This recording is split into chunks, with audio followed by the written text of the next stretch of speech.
कम्पनीको चाहिँ 19 वर्ष पुरा भएको रे। अनि आज सबैजनालाई ड्युटी सकेपछि पार्टी दिएको थियो। अनि त्यसमा चाहिँ स्याम्पेन, मासुहरू, अब खानेकुरा, जुस, कोकहरू राम्रै दिएको थियो। अनि अन्तिममा चाहिँ यस्तो केक दिएको थियो। यो केकमा चाहिँ बिचमा कोइन छ। त्यो कोइन चाहिँ लकी वानहरूलाई पर्छ र त्यो कोइन जसलाई पर्छ उसले चाहिँ नाम टिपाउनु, उसलाई 500 युरो चाहिँ गिफ्ट पर्छ भनेर भनेको थियो। सबैजना लाइन बसेर हेऱ्यौँ, सबैजनाले केक हेऱ्यो।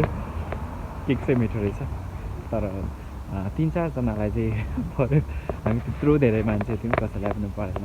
अनि हामी नेपाली साथीहरू 13जना छौँ। रित्तै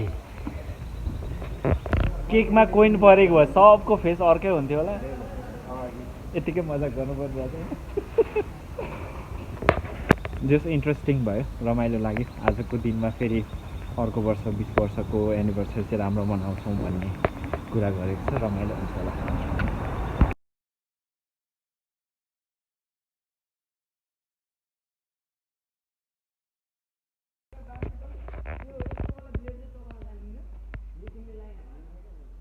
केकमा कोइन परेको भए सबको फेस अर्कै हुन्थ्यो होला।